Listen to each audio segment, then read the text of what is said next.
Okay, so I'm sitting on my Kubota BX1870 tractor today. I have a little bit of a job to do. I've taken the front end loader off and got the mower deck all greased up and installed. And what I'm going to do today is I'm going to cut a field. It's a bit of a gully on the front side of my property, which previous owners had used as a horse field. You know, we don't have horses, so the property there tends to get overgrown, and we have to go in and cut it. So I thought this might be interesting to folks. When I bought this tractor, the dealer didn't really want to sell me the belly mower that it's on now. It's a 54-inch mower deck. And the reason being is that this is only an 18 horsepower tractor, and he was under the impression that that just wasn't enough power to run this mower deck. Now I had to remind him that hey, you know, Kubota lists this particular mower on their website in association with this particular model, and I was pretty confident it would work because I had seen other models, especially older tractors, that were running 54-inch mower decks with even less horsepower. So I thought it would probably work fine. He was under the impression that it would bog down a lot and that sort of thing. Turned out not to be the case. I've been using this since I bought the tractor off and on, and it's always worked perfectly well. Even on thick, wet grass, it doesn't bog down. It works quite well. So I thought some folks may be under the same impression with regards to whether or not this 54-inch mower deck is too big for a little 18 horsepower tractor. And we're going to see a little bit of that today.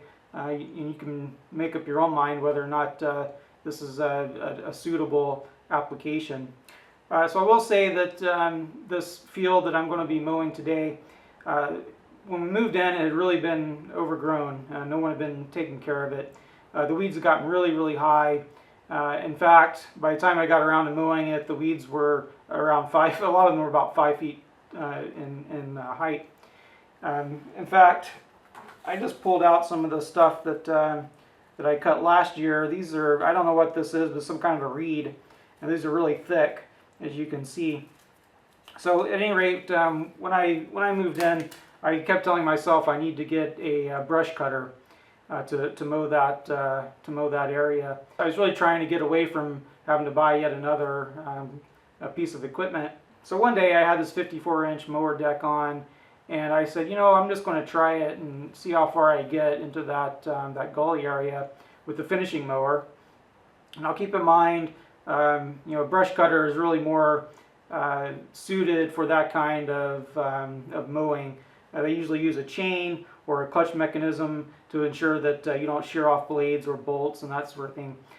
So there's definitely some danger involved or some risk involved with using a finishing mower, which is really designed for cutting your lawn, on an application with really tall weeds and that. So I don't necessarily recommend it, but it worked out well for me.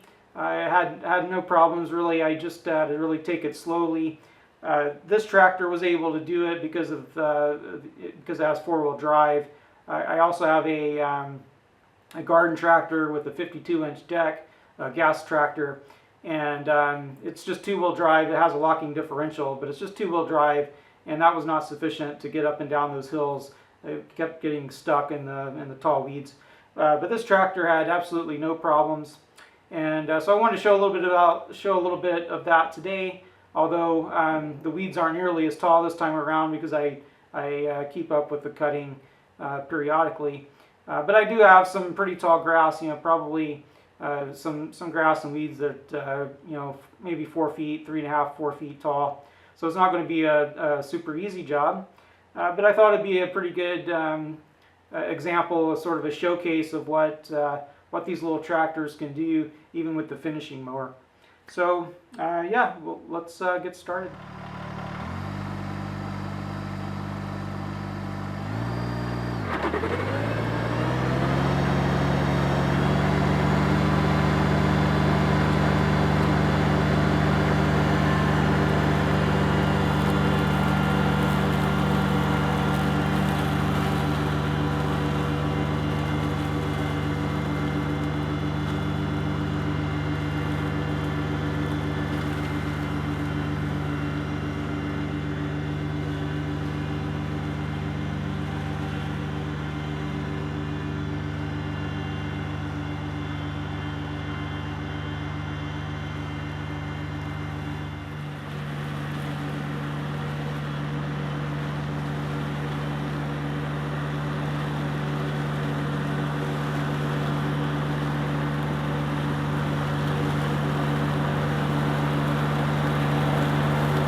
Okay, I thought I'd show what the gully looks like now that's been cut.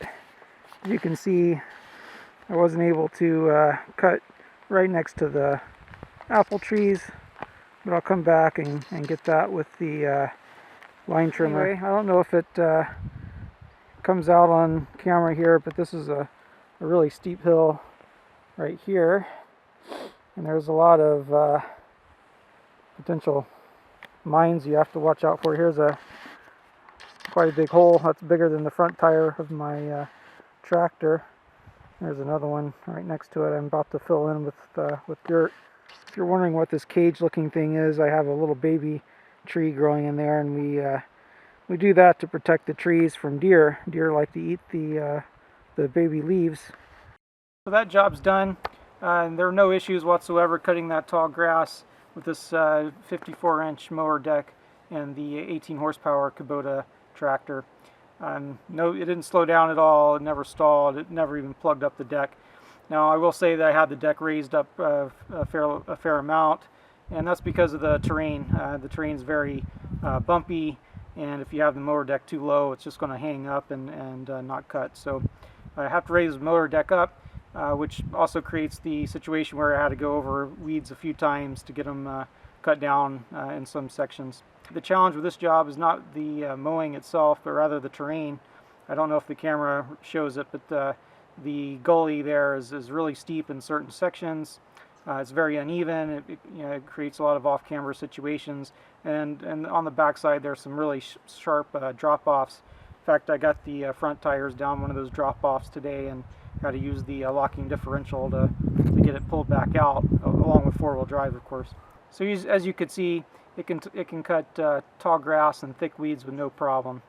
So thank you for watching.